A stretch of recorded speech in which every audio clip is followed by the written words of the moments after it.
Under Barack Obama, ICE deportation still continued. Nearly 3 million people were deported, right? But under Donald Trump changed the direction of ICE, specifically the enforcement removal, like the removal operations branch of ICE, which is what we know as ICE popularly. He changed the rule so that non-violent, non-criminal offenders were considered for immediate deportation. Like, that's crazy to me.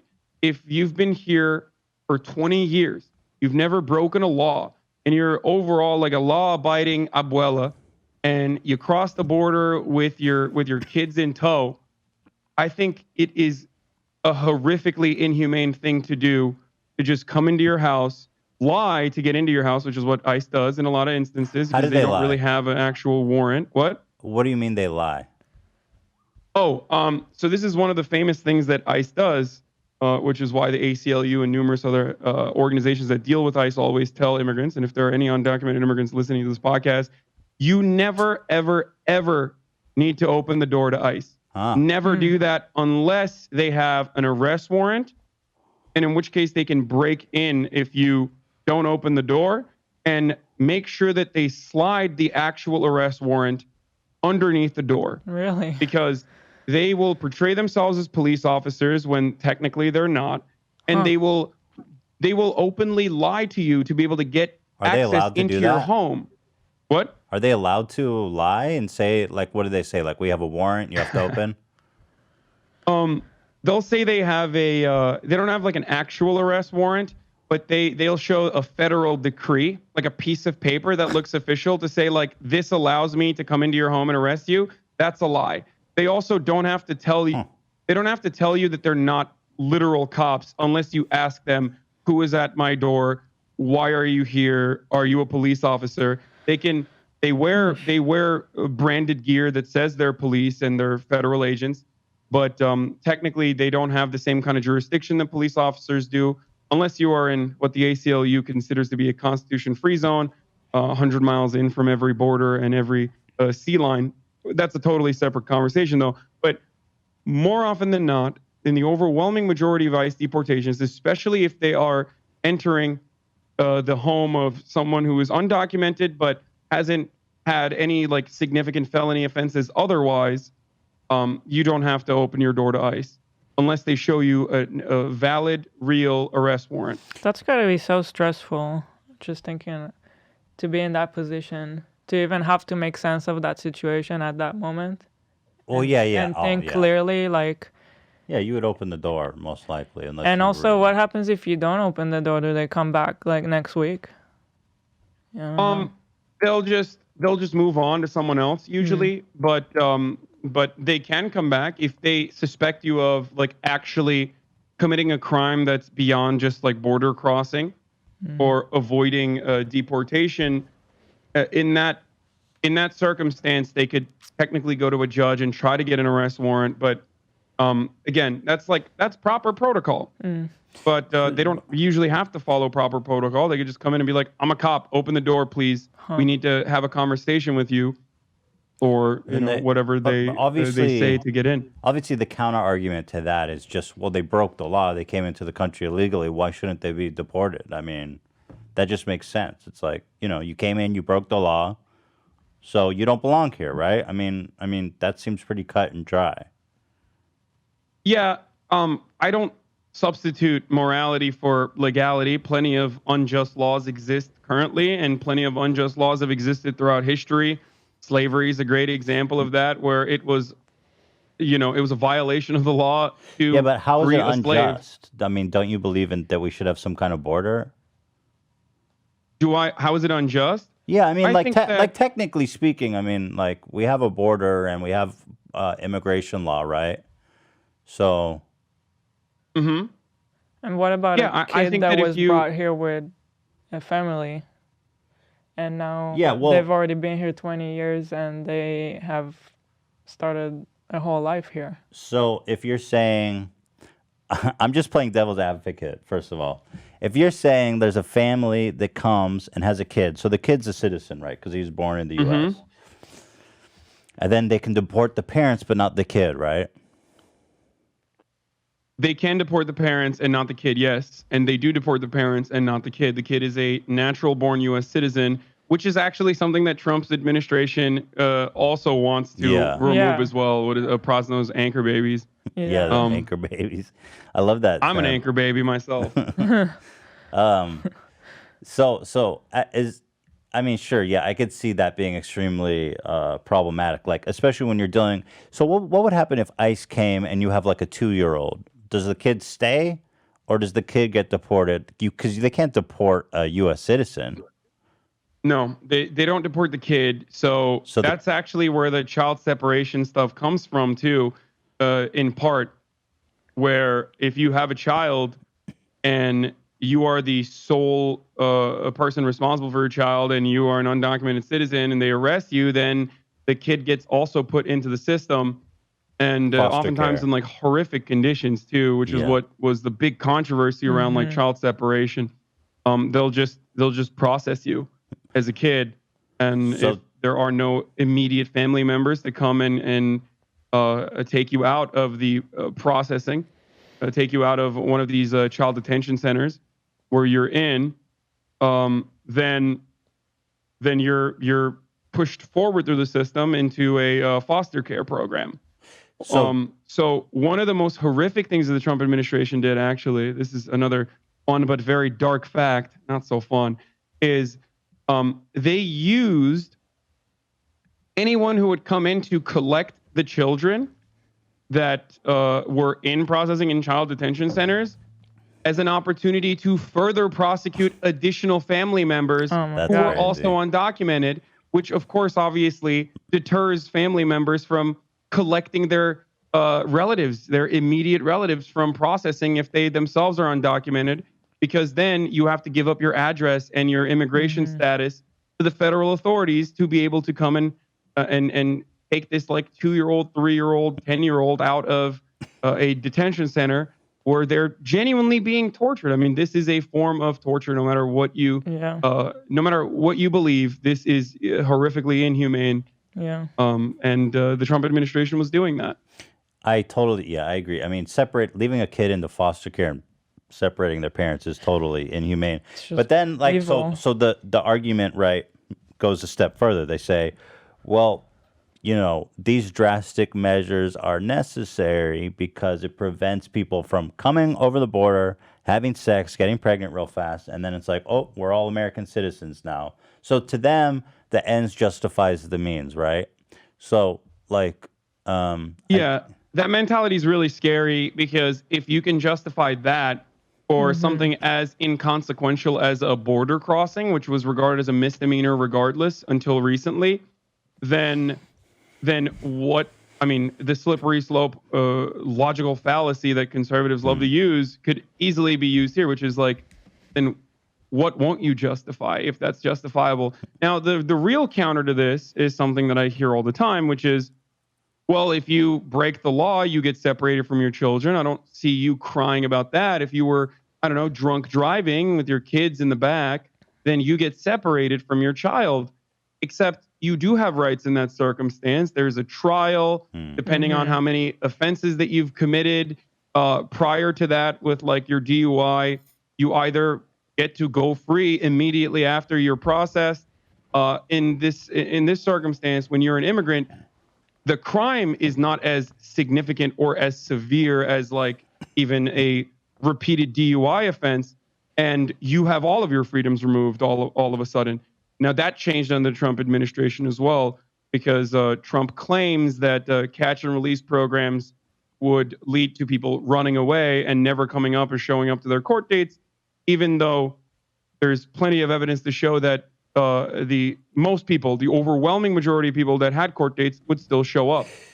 It seems to me that people actually do think that crossing the border and starting a life here legally is worse than driving drunk. It seems to me that they think that that is like a really serious crime that should meet that level of punishment.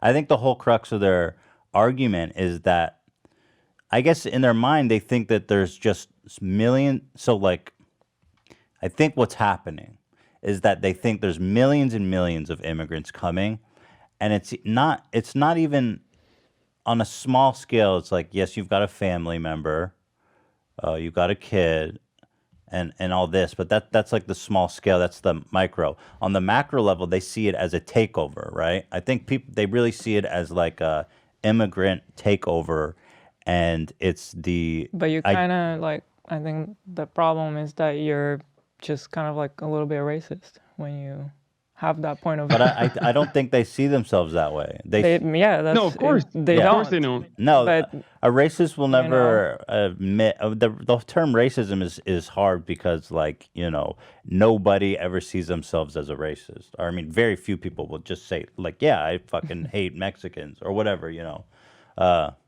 No, they say, well, look, there's so many immigrants coming over here and starting families that it's changing the fabric and identity of America. And so to them, I think that's how they justify it. And so they do see this border crossing as this heinous crime. And the reason I'm drawing it all the way out, I just want to think it all the way through, is that it's just, how do you even address something, that kind of thinking? I mean, how do you even find a common ground when the object is, white America? I mean, can you say white America? I don't know if that's accurate, because I'm trying to give them all the benefit. American civic nationalism is really unique in its properties. It's not like as black and white, even though white supremacy is a significant factor in American civic nationalism. It's not overtly white supremacist in the way that you would understand it. I mean, after all, you have people like Candace Owens, for example, who literally engage in white supremacist racial agitation, but she's a black woman, right? So how do you parse with that if your worldview revolves around black and white when it comes to these sorts of issues of racism? I guess they just see them as like savages in the kind of like classical otherism, right? Yeah. They're like, look, we're America. We're more evolved. We don't want these people. Yeah. So that's actually a really good question. And you have to ask yourself, or rather the people who say these sorts of things, like, why are you so afraid of undocumented immigrants coming in here? And immediately they'll hit two different talking points. One is crime, right? Undocumented immigrants are technically, they're running around raping people, MS-13 gangs, they're killing people, they're killing and raping nonstop, and that's why they need to be purged, right? And that is not, that unfortunately for racists is not something that is reflected in the data. There are people that look into this sort of thing, including the libertarian right-wing Cato Institute that has done comprehensive studies on the matter that show that undocumented immigrants, partially because probably they're just overtly cautious to not get evicted from the country for no reason, are less likely to cause crimes. They are responsible for a smaller percentage of the crimes, adjusted per capita, by the way, with respect to the rest of the undocumented immigrant population, than natural-born U.S. citizens. So if your goal is to eliminate crime, then undocumented citizens is not something that you would tackle. Then they change the goalpost and say, well, technically it's all a crime because you came over the border. Well, again, that's a cyclical argument, because the conversation that we were having is like stopping violent crimes that you originally portrayed undocumented immigrants as responsible for. So they don't actually cause crime. I think what they would say. I kind of really, I can tell from my personal experience coming here on a green card, which I know is different, but like they tell you any little wrong thing that you do, you immediately get sent back and your green card is removed. So I know when I came here, I was like, I'm not touching anything that could be slightly wrong. Like I'm not going to have one drink and drive or anything that maybe before I would have thought is okay. I'll have a beer. I mean, it's illegal, but you don't want to fuck with it. Yeah, you don't want to mess with anything. But I can also say anecdotally that growing up in California and working in a lot of restaurants, a lot of the undocumented workers that are there, and there's in every restaurant undocumented worker. It's just it's just a thing that happens. I don't know. I don't really know. It's just a thing that it's there. All those people were super law abiding and like just kind of family dudes who are just trying to kind of earn money and send it back home. Hardworking Yeah. people. But I think that I think the image is that you have a bunch of broke people coming in, and as you know, kind of the amount of wealth or desperation, right? More desperation, more likelihood of crime. I think people see it maybe like that. Yeah, even though it's completely false. So it's like arguing with a flat earther about how the Earth is not flat. Is it false It's like that there. is it false that What? poor people are more That's apt not to false. committing No, crime? poor people. Yes, socioeconomic conditions are the most significant factor with the likelihood that you will cause crime. So it seems that However, there are obviously different factors, and as Hila correctly pointed out, I think being afraid of the law overall or being overly cautious because of your legal circumstances probably is the real reason why undocumented immigrants are less likely to cause crime. Now, I wanted to hit a second point as well, because it just doesn't happen. So I don't know how else to address it on top of that. Like, it just does not happen. It's less likely to happen unless you consider a misdemeanor to be the significant crime that you're trying to stop, which then we can have an argument about jaywalking, and no one, and I mean absolutely no one, would be like, we need to stop jaywalking in this country. This is a significant problem. They don't mean that. And that's why Donald Trump always says immigrants are rapists. He doesn't say they're jaywalkers, right? So the second problem is cultural, as you mentioned, right? America's culture, the cultural fabric is shifting, the social fabric is shifting. Now, that's not a new argument. This is an argument that was advanced against any significant population group that came into the country throughout our history in large numbers. It was launched against Asian people. It was launched against Polish people, Irish people, Italian people. In the case of Italians, they were correct, but all jokes aside, this is not a new We don't like concept. Italians? And now, I thought we I'm like just kidding. Italians. No. I love Italians. I went to Rutgers, so it's like, I say everyone who's ever lived in the tri-state is technically Italian, no matter what their ethnic background Wait, you're is. from like where'd you grow up? Like New Jersey area or something? I grew up in Turkey. Okay, so there's a I grew up in Istanbul. Oh, you grew but I up went in to Rutgers. there you go. You grew up I'm my mom's family is Turkish too, so Oh wow, Turkeys unite. that's dope. Turkeys unite. So wait, when did you come to America? I came to America when I was 18 to go to University of Miami, and then I transferred from University of Miami to Rutgers. Where's I Rutgers? graduated from Rutgers. Rutgers in New Jersey. Oh, okay, and that's where you grew a distaste for the Italians. Yeah, not a No. distaste. It's just a meme It's in the my Guido community. thing, right? It's just it's called Fredophobia. It's just a meme. Yeah. I got you. So yeah, I was just fascinated by that comment, but let's go ahead. Yeah. Sorry, it's my fault. But as far as the social fabric goes, like, one, this is what makes America a beautiful country. It's the mishmash and the mosaic of all these different cultures coming together. Otherwise, it would be bland and tasteless like British cuisine. You know what I mean? Like, it's just, everything would suck if we didn't have so many different cultures come here, bring some of the most talented people here, hardworking, talented people here, and try to make this country better. So that's one. And the other argument, as far as culture, this is also documented as well by the third generation.